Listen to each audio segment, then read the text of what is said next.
All right, everyone. Welcome back to another Coyote Radio Show and podcast. Cool guest today, the Broken String Band. We got Sean and Tay with us. Basically, we're going to talk about their humble beginnings, how they formed as a group, the new music they're working on, their tour schedule this summer, all that good stuff. We're just kind of hanging out and chit-chatting about music. So we're going to dive into that in just a second. I do want to say thanks to everyone that's been liking and sharing. Please hit the subscribe button on the YouTube channel or on Instagram, Facebook, and visit the website, www.coyoteradioshow.com. We got merch on there. We're selling coyote skulls and all kinds of crazy shit and posters, whatever. Check it out. I think that pretty much covers it. Let's go talk to the guys.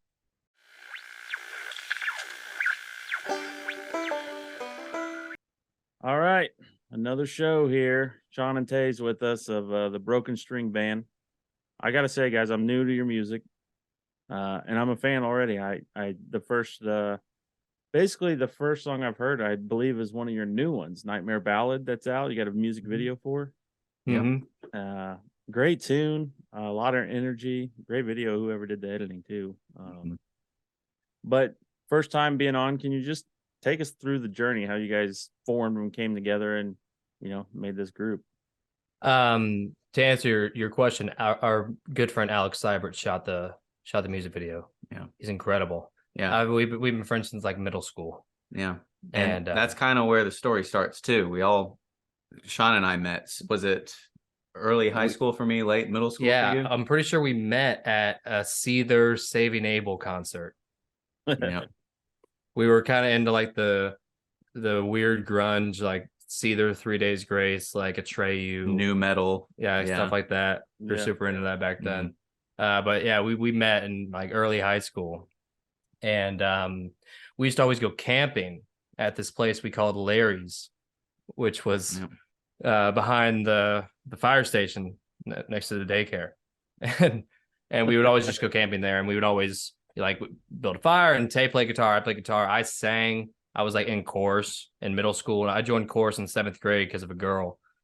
And I didn't think I could sing at all. I played baseball for like 14 years. He was not a very good singer at the beginning. No, I didn't think of myself as a singer. I joined because of this girl, and because I played sports. I played baseball, football, basketball, all that, and but I ended up like continuing course for whatever reason, and I got into high school and I really started to get into it, etc. And then I met Tay, and Tay played guitar and I sang. We would go camping and we'd always sing around the campfire, and Tay would never really sing until he got drunk. And this was back in the day when there was the actual Four Locos, the lethal ones with I don't before the lawsuits. Before the regulation came down.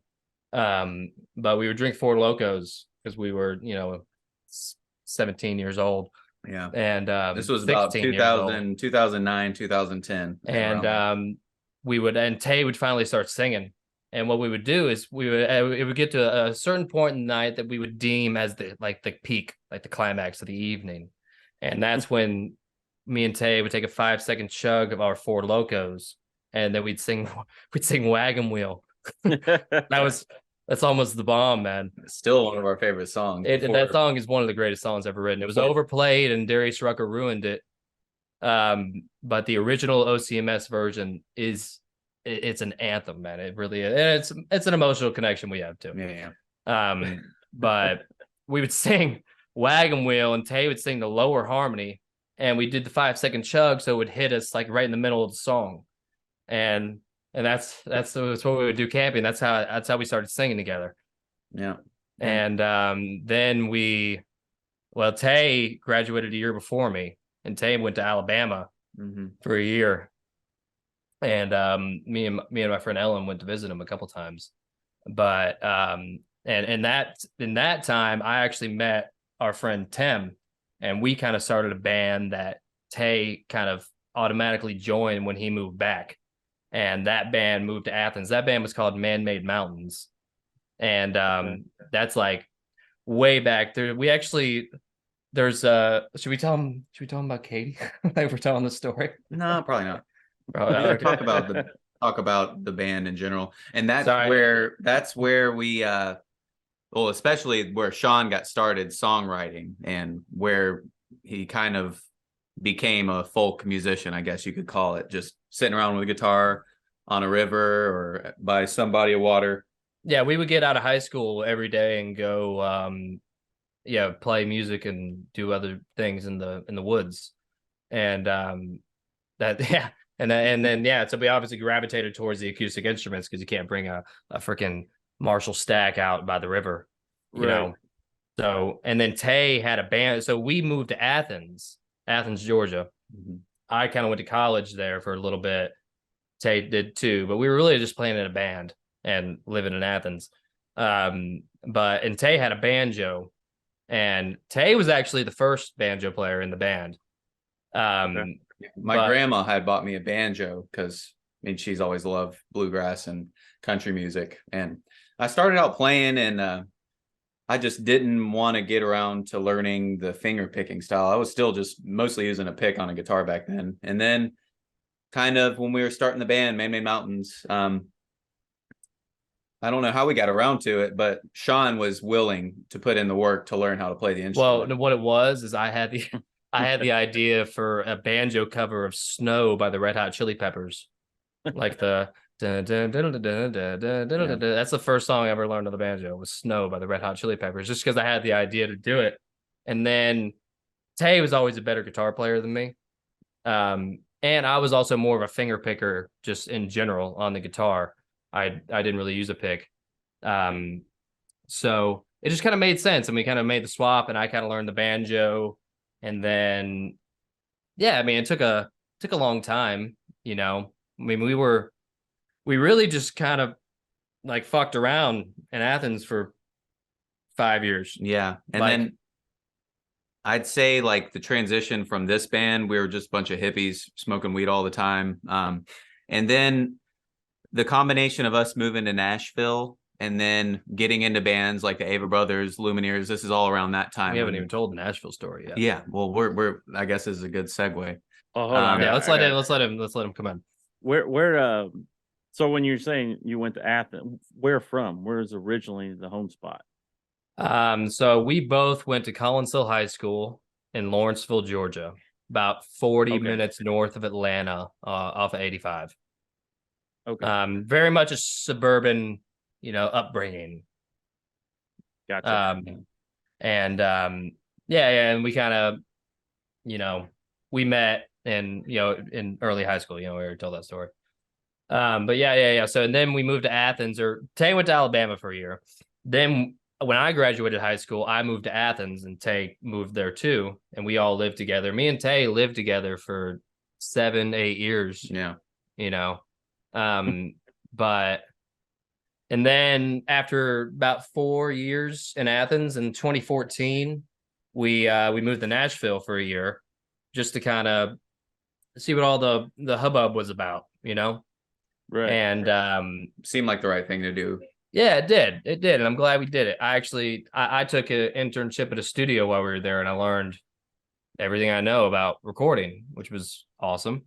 But to be honest, I can't really speak for Tay, but we've talked about it, and I wasn't a big fan of the music scene in Nashville. I don't know, everybody's kind of obsessed with this idea of making it, but nobody actually knew what that was. It was like a never-ending moving goalpost, and yeah. I don't know. They made it feel way too much like a 9-to-5 cubicle job, especially songwriting. I didn't like writing with people there. Not everybody. I won't say. I won't say everybody because we made a lot of friends there, but and one of our friends played slide on our first record. But as far as just the music industry at large there, I was much more of a fan of Athens. I think we both agree with that. More organic, less commercialized. Yeah, and with I don't know, man, with the internet, I don't think it matters where you live nearly as much as it used to. Right. But so then we moved back to Athens from Nashville, but we actually founded the Broken String Band in Nashville in 2015. That's kind of when we came up with the name, and like that's when like our previous band broke up, and me and Tay moved to Nashville, and we kind of kept that name for a little bit, but then we decided to change it because the music was just so much different. Yeah, it officially became like Americana, folk rocky. Then that's where we began the Broken String Band sound. Yeah, that's when we started messing around with like playing a kick drum and a hi-hat with our feet. Yeah, stuff like that. Like, and that was a long journey. Yeah, that was when was that? Was that 8 years ago? 8 years ago. 8 years ago is when we started rehearsing with the kick and the hi-hat.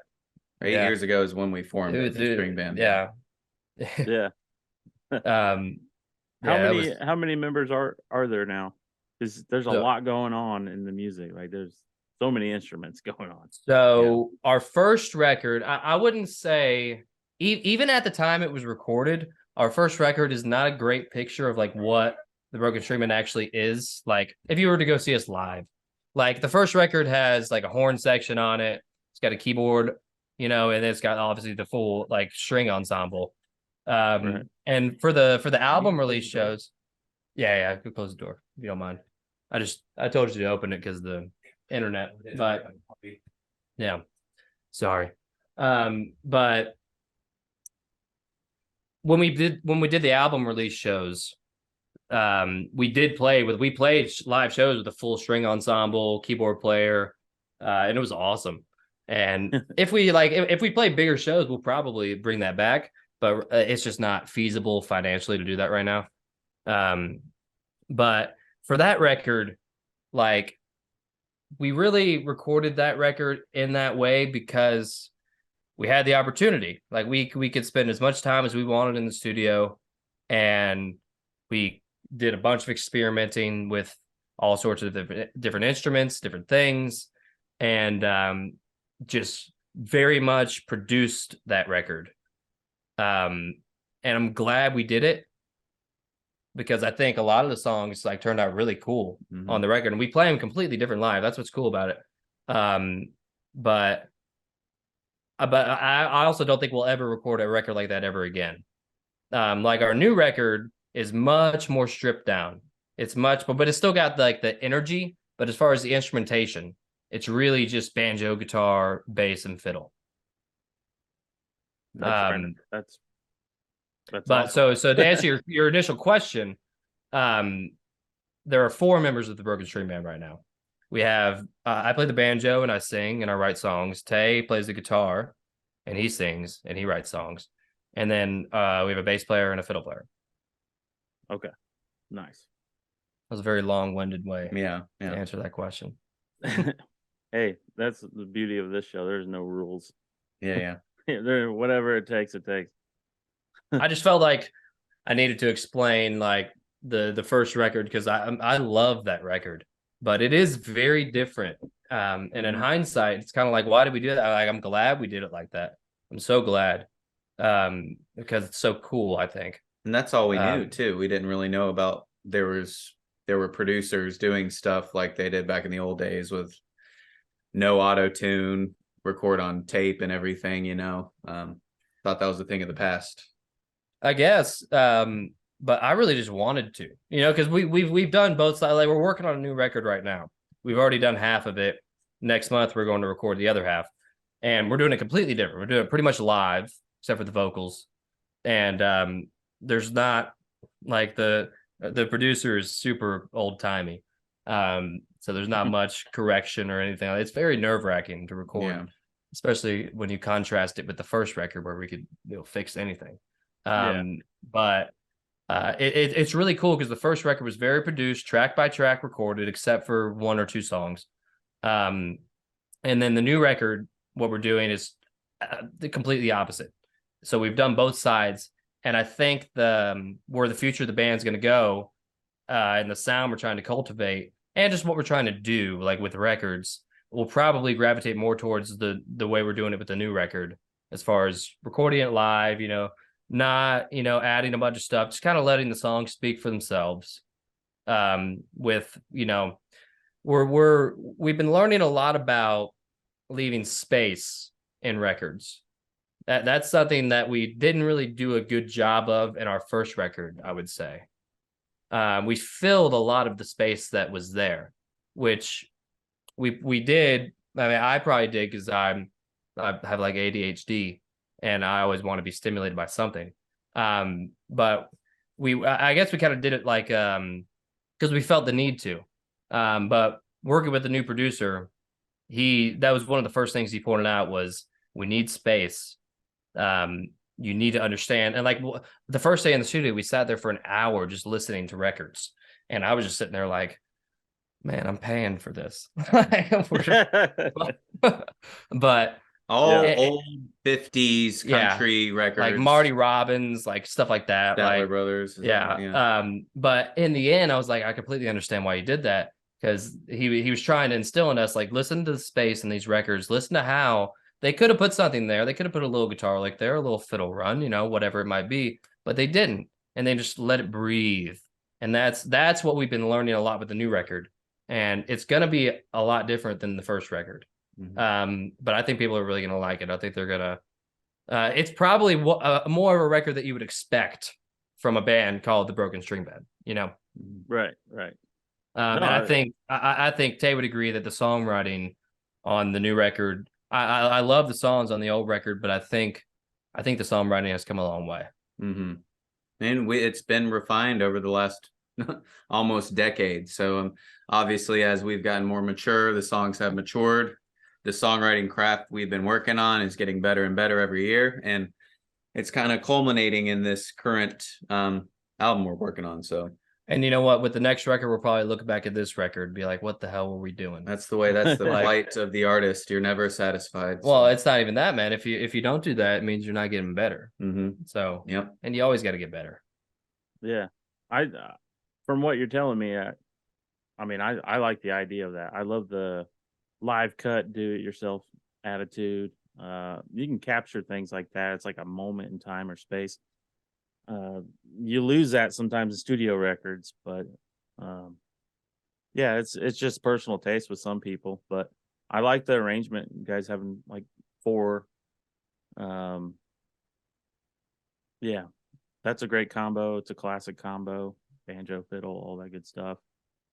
Now, when you were talking about influences, I definitely heard a lot of Avett Brothers out of you guys on the first record. On that first record. Yeah, the first record had some super Avett songs. We're big Avett Brothers fans. Yeah. They're great. Mainly their earlier stuff. I feel like that's what like everybody whenever anybody says they like a really popular band, it's always a caveat of mainly their earlier stuff. Like, right. But I will say some of the best Avett Brothers songs that they've written have been on the new records. It's just there's not as many good songs, in my opinion, on the newer records than on the older ones. Part of getting old, they don't have the fire they used to. Yeah. And they work with Rick Rubin. Yeah. Yeah, he'll bring it down a notch. His zen in the studio. I don't want to. Yeah. We'll leave Rick Rubin out of this. Yeah. All the respect. We're not taking shots at Rick Rubin. Oh no, by any means, no. It's just his style is way different. I saw someone make a video the other day. He's a big music YouTuber. He called Rick Rubin DJ Khaled, whatever. Because Rick Rubin doesn't know any theory. He doesn't know any theory. So he's literally the same background as DJ Khaled. It's all just vibes. I mean, but the difference between the two is you look at the catalog of Rick Rubin, and it doesn't matter what you know. All that matters is the end product, and he's made some of the best albums that have ever been made. So Rick Rubin's like a guru, you know? Oh yeah. He understands the spiritual side of music. I don't know him, so there's been enough written. One day we will. I haven't even seen the documentary. I've just I'm aware of him, and I've definitely like looked in. I know some stuff he said and a little bit about his philosophy, but he seems like he's just very spiritual about music, which I actually relate to a lot. Yeah, I see that way. Do you know the Dead South band? Yeah, they have that music video where they're walking with their white shirts and black ties. Yeah. My buddy Nate, he's the lead frontman of the group. He's telling me his dream goal would to record with Rick Rubin. I mean, go for nice. it, man. Go for I mean, it. he's an icon. Like, he cannot deny that. Like, he worked with Johnny Cash. Like, why wouldn't you want to record with him? Yep. You know, just to be in the presence of somebody who's been in the presence of, you know. Yeah. I have the itch right now to talk about the Dead South. I just have a feeling I know what they did because they blew up out of nowhere. They recorded that video, and I guarantee you they probably put $1 million on promoting that video or something, because it was everywhere. That video was everywhere. You couldn't go anywhere without seeing that video. Like, whoever was marketing them and pushing them, they did the right thing, because now they're huge. Dude, everybody was talking about it too. Like, I got like my dad's friend telling me. Yeah, that's like, what I'm saying. I saw it on Facebook. They put a lot of money down for that promo, I'll tell you that. Something. Good music. Good. Here's the thing, man. You can put a lot of money in a promo, but if the product isn't good, it will. That's what I'm saying. It will not yield returns. It's a great product. The ROI will not be very positive. Yeah.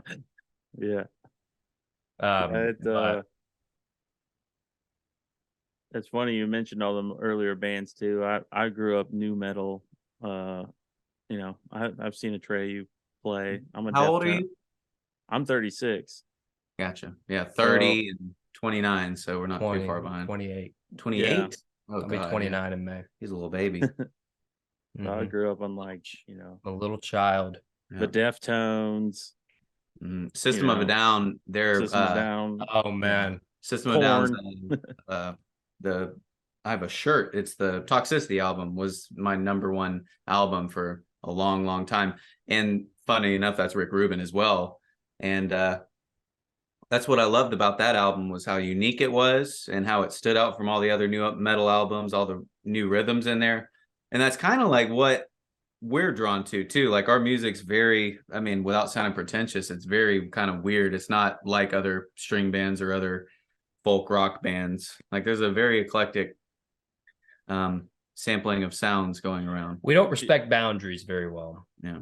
You know, you guys definitely have a unique sound. Yeah, which is great. I think genres are a figment of our imagination. Yeah. They're boxes Yeah, I think you have instruments and sounds that you're drawn to, but I think I don't know. I'm not a big fan of music purists. You know what I mean? Like back in the day, like when they first put a drummer in a country band, Nashville lost their mind, and it's like, I'm not a big fan of stuff like that. Like bluegrass world. If you got a drum, if you try to put a drummer in the bluegrass world, you're gone. Like, yeah. You're not bluegrass. Cred lost. But here's the thing. There's also a time and a place for constraint. It's really cool when you can put yourself in a situation where you say, all right, I only have this and I only have that, and I have to make something cool out of it. Like, there's also a time and a place for that too. But I think both should be options, you know, as far as like, I don't like just, you know, and that's kind of why we called it the Broken String Band. It's like, it's kind of double entendre. Like, yeah, we break a lot of strings, you know, we're known to break a string. Broke a string at the last show. I broke a string at Star Bar. He took 2 minutes to replace it. Yeah, I switched it out real fast. I don't have a... No, I was saying that's too long. 2 minutes? Oh, okay. We need 30 seconds. The people need you. They need us. They need the show to continue. We just need to come up with for it. Yeah. Just have guitars lined up and ready. But it's also it's also a double entendre, because like Broken String Band, like, we don't necessarily abide by the laws of the string band, you know, name, you know, what you would call a string. Like, we had a horn section on our first record. Obviously, like, we're not a string band in that way, but that's what's interesting about the new record, is the new record technically will fall under the umbrella of a string band as far as instrumentation. So we are returning to our roots in that way. Yeah. You know? Yeah. But we did it by choice. Yeah.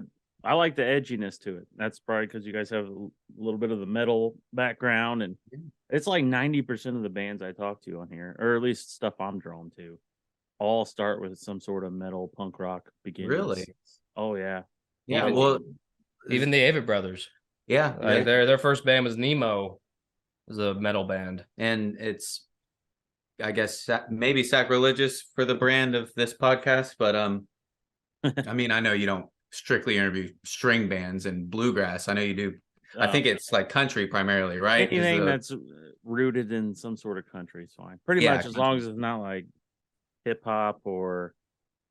And I like hip. I listen to rap music, but that's not what this show's about. But or death metal, really. I mean, if you listen to rap music, I have a video for you to check out. Yeah, we had a little cover of ours. Sean rapped his heart out to "Without Me," Eminem, and it went viral. We got 500,000 views on TikTok. We got right now it's sitting at almost 800,000 views on TikTok. Yeah. And like almost 70,000 likes, bunch of comments. Like, but it's a double-edged sword because now at our shows, people are asking us to perform, and we don't have an arrangement to do on stage. Yeah, we need to get to work on that. Oh, man. Yeah, I could. We could pull it out. I could do it. I could do it on stage. We should do that ASAP. Put a little bonus track on the new record, like the hidden track. Yeah. It sucks you can't do hidden tracks anymore because of Spotify. Right. I was thinking about that where we just got a new song on the track list, and I wish we could do it as a hidden song, but you can't do a hidden song anymore. Little Metal Lunchbox. So I guess we'll just add it as the last song. Little Metal Lunchbox. But yeah, what I was gonna say is sacrilegious to say is we're not big bluegrass fans. Like I never grew up listening to it. I never.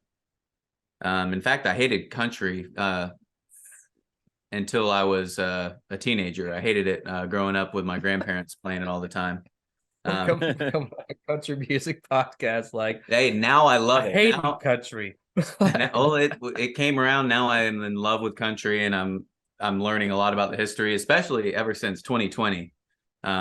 Just been wearing out Roger Miller and just really falling into the history, especially since we recorded at our where we recorded this previous album, and he showed us all the 50s records. After that, I got real deep into 50s country. And it's probably the best era of country there is, 50s. Like after that, it kind of got bastardized a little bit and changed. Sometimes for better, sometimes for worse. But the 50s country there's something about it. I think it's the prime of country, and we'll never get back to it. We will. So now I am a avid country fan. It's some of the best music that's ever made. An Avett country fan, I think is what he meant. No. No. Now I'm right with you, man. I didn't grow up on any of it. I didn't fall in love until I'm like 30-40 minutes away from Bill Monroe's campground where he owned and they did a festival there every year it's the longest continuous running bluegrass festival. Yeah. And it still goes on to this day. But I went down there pretty much when the whole revival of this style of music kind of came back around when Oh Brother Ralph came out, and that soundtrack blew up.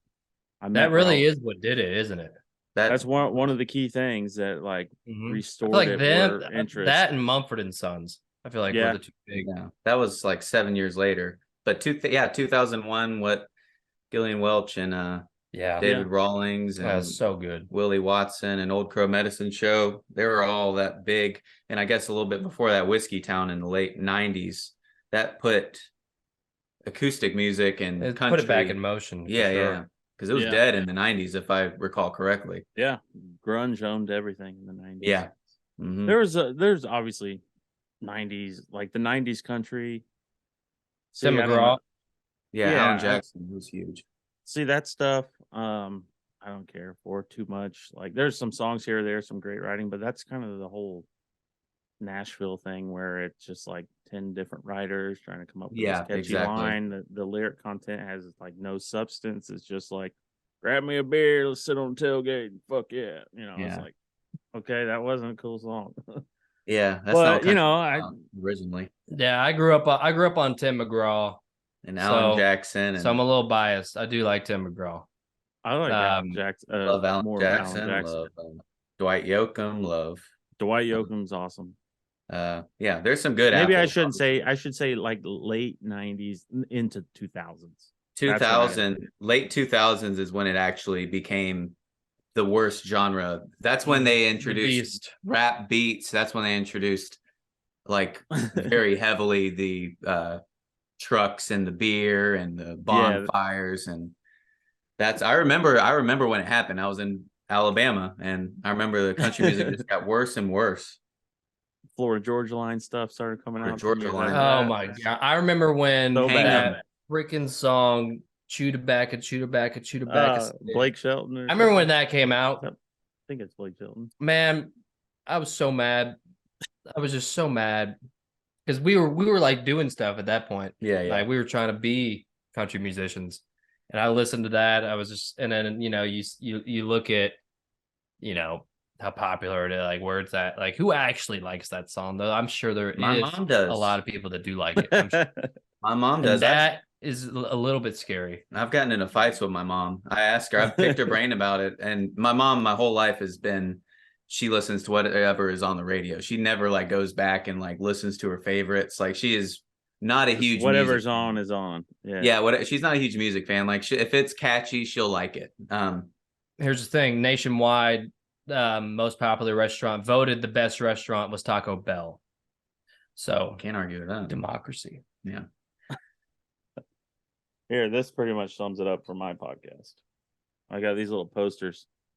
0 tolerance for corn dick pop country. I call it corn dick pop country. That's the slogan. That stuff I can't do. Everything else is great. And that's what I love. Folk music. I love folk. I played clawhammer banjo. Nice. Early shit from the 20s, like Jimmy Rogers, I'll listen to. Like I listen to that today, all the way up to, guys that are doing it now. And guys like you, kind of carrying on that string stuff. Yeah. So when's the time frame for this new record? Like when do you think we'll be recording? Have it out? We already got half of it done. It's been done. But we'll be recording the rest. Probably, I think we're doing 7 songs. In early April, and then there's some stuff to figure out as far as how we're going to release it. I would like to release it. I hate like saying dates. I don't want to like get people excited if we can't make it happen. But I'll say I would like to have it released by summer, like definitely by summer. Yeah, I would love to have it at least like partly. I don't know how we're going to release it. Like maybe a couple songs at a time. Maybe I doubt we'll put it all out at once. Yeah, we'll probably do a staggered single release starting early summer. Would be if all things go according to plan. Or we could do like 3 songs at a time. I thought about that. Like maybe I don't think anyone does that. Well, we could. Hey, there's no like Trailblazers, maybe. Yeah. Trailblazers. You don't know. There's no boundaries, like you said, man. We're not sponsored by Miller Lite, but we'd like to be. I've been trying to get a sponsor for this podcast of some beer or whiskey or something. One day. We'll write a song with Miller. Oh, shit. Somebody already beat us to it. With Miller Lite in it? I write a song with Miller Lite in it. Oh, we could be the first ones. I know Bud Light's in a lot of songs. I haven't heard Miller Lite in a song, I don't think. It's too many syllables. Miller Lite versus Bud Light. Write a song with Genesee in it. Genesee? Yeah. It's like a domestic beer. Oh, it's really good. Talking about Hennessy. It's a cream ale though, so it's a little. It's like a Terrapin Golden Ale. I've never heard of Genesee. That's too close to Hennessy. That was a bad idea on their part. I'm pretty sure they're going to be ordering it at the bar. Hey, you guys have Genesee, and the bartender's going to look at them like they're an idiot. Well, I ordered a Genesee once, and they brought me a Guinness. I'd be happy with that. I do like Guinness. But this was at a bowling alley. I don't want to drink a Guinness while I'm bowling. Why?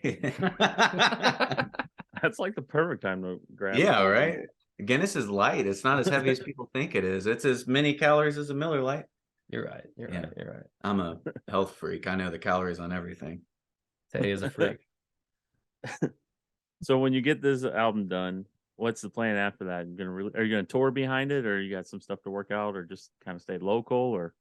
So we've got a bunch in the works in the Southeast for the summer. We'll probably be going all around the Southeast is what we're going to start with. We were actually me and Tay usually meet every Tuesday and Saturday for rehearsal, but we pushed our Tuesday rehearsal to today because we were doing this too, obviously. We were talking before the interview during rehearsal, like we might have to buy a freaking van soon. Yeah, Like, we have a lot of dates coming up. Yeah, we haven't announced them yet. We will announce them soon. But yeah, I mean, we're to the point where we're thinking about buying a vehicle, because I drive a 1996 Ford F-150, which is beautiful, mind you, but it's got 200,000 miles on it. And we're gonna drive Tay's car into the ground, so I don't want to do that.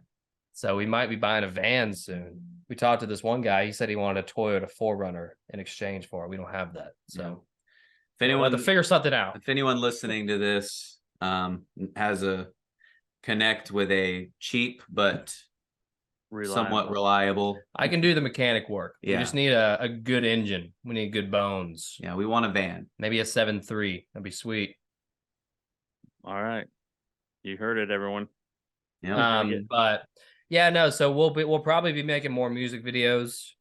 That's honestly my favorite part of the process, is the making of the music video. A lot of it has to do with the fact that it's our best friend that we make them with, so it's a lot of fun in the process. Just we spend a lot of time with him coming up with the ideas and editing them. Obviously, like with the Nightmare Ballad video, like I wrote that song over the course of 3 years, is really what happened. But I started writing it in 2018 when I was in Hawaii, and I had just quit smoking cigarettes 2 weeks prior. And I was literally having nightmares when I was smoking cigarettes. And I kind of just woke up with like the first verse in my head. I didn't think of it. Like I woke up with it. It just came out, and I had a guitar. And I literally had the first verse. It was sometimes songs are like just you're mining and you're mining and you're mining and you finally find the gold. But sometimes the gold just like falls out of the sky and smacks you in the head. Like it's so crazy how it happens sometimes. But very profound. I've thought of that before. I've never heard that one. That's nice. I hadn't. I was off the dome. But with the Nightmare Ballad video, I had like a general idea of what I wanted to do. Like we shot it in Hogansville, Georgia, south of Atlanta. Very small town. They love us there. Like, we love going there. We've been playing shows there for the past 5 years. We probably played a dozen shows there. And great people. And they had this small jail. Like, and the guy, I don't even know how you describe Easton. Like, he's like entrepreneur. He's an entrepreneur that's been revitalizing this town. And he found us a long time ago, and we've been playing a lot of their events and their venues.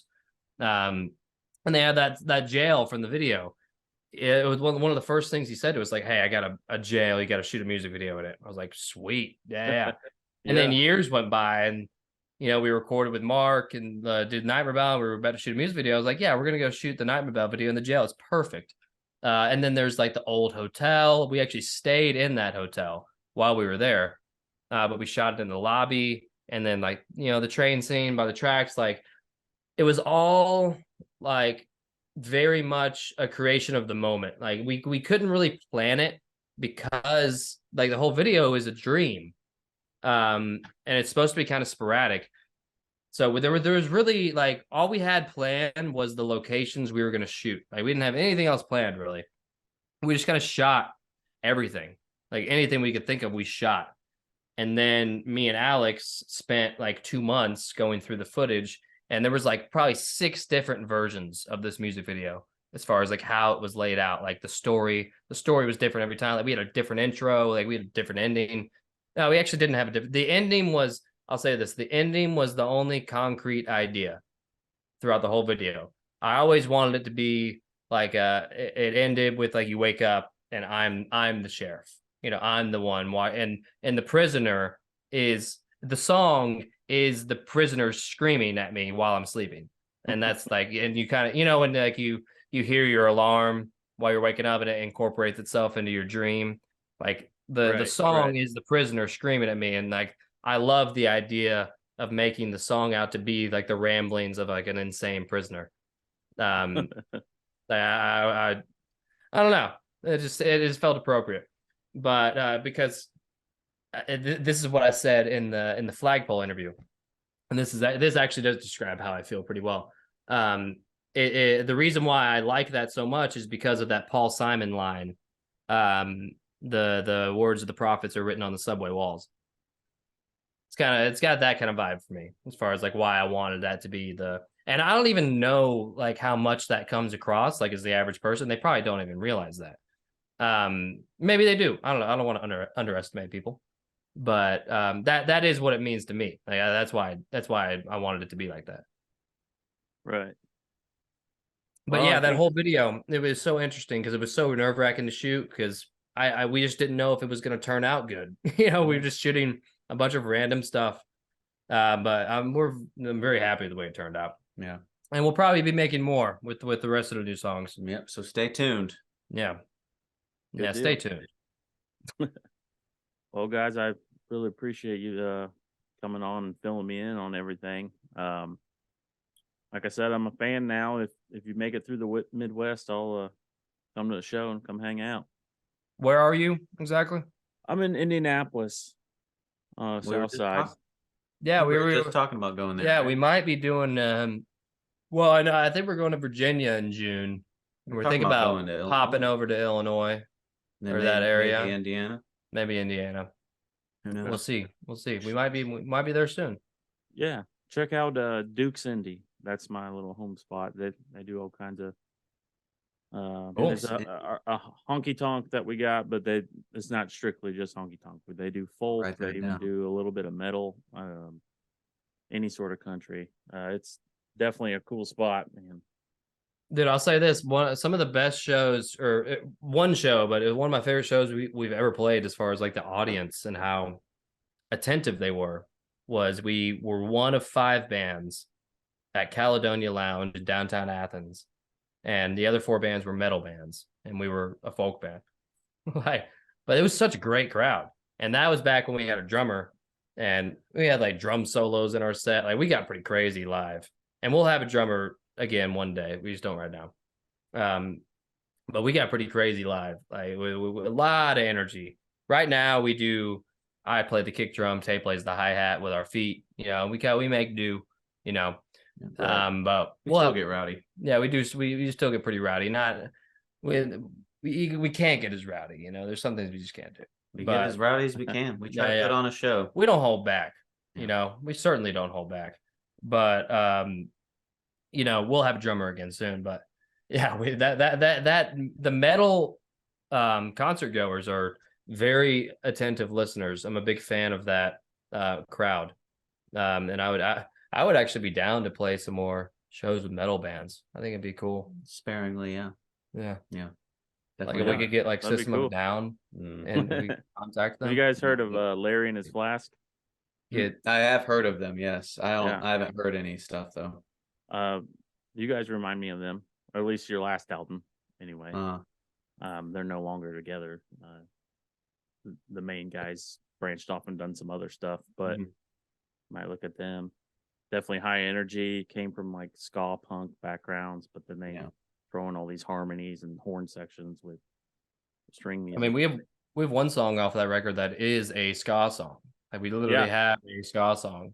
That's the one that reminded me. I was like, okay, these guys. Yeah, baby. I still can't believe we recorded that song. Like that song was written as a joke, really. Yeah, we need to bring it back with the current lineup. I think it would. I would have to play. pretty well. I would have to play the harmonica, I think. Yeah, for the horn parts. That's kind of what we do. We replace the horn parts with harmonica. Okay. It works pretty well. Yeah. But yeah, I still can't believe we recorded that song. It's so funny. I'm glad we did. Yeah, no, that recording is awesome. Yeah. And I love. Have you seen that music video? No. Oh, you should go look up the baby. That song, the music video. That's the only video that my buddy Alex didn't shoot. I kind of put that one together. It's just like a bunch of random footage from our friends doing stuff. All recorded on an iPhone. Yeah, it's just an iPhone video, but it's actually really cool. I think it's really good. I love that video. Probably because it's my friends. But I think it's got a cool vibe because of that. Yeah. Right. But yeah, that's I do love that first record. It is a good record. Yeah. Yeah. And very excited about the next one. The next one's gonna be pretty awesome. Yeah. You guys have a website or anything you want to shout out, or where people should be following you social media wise? Well, we are about 38 followers away from 3,000 on Instagram. 3,000. Instagram, TikTok, The big three are the two main platforms we use. YouTube. YouTube as well. We have a lot of videos on YouTube. Actually, have a lot on YouTube. Go look us up on YouTube. Yeah. But yeah, Instagram, TikTok, YouTube, Spotify, Apple Music, wherever you get your music, you can find our first record. Nightmare Ballad music video is only on Spotify, or no. Nightmare Ballad music video is only on YouTube. It's only released as a music video. It will be on Spotify soon. Well, maybe along with two other. We have to decide how we're going to release it. We'll figure it out. That's off the new record. Cross that bridge when we get to it. But we're very much looking forward to sharing everything we've been doing with the world. It feels like it's long overdue. Mm-hmm. And we're really just happy to be talking to people like you and other people. We've had the opportunity to just like grow our brand and like grow the band and to be able to have more people listen to our music, like, because I think people are really gonna like it. I think they are. Good deal. All right, Sean and Tay, I really appreciate it too on this end. Once you post those tour dates and all the info on all your music or whatnot, I'll share it on my end. So no problem. Cool. Yeah, all right, man. We'll do. Yeah, we're looking forward. I think we'll probably want to talk again at some point someday. So yeah. All right, guys. We'll catch you later. Yeah. Pleasure meeting you, man. Yeah. See you. Bye. Yep.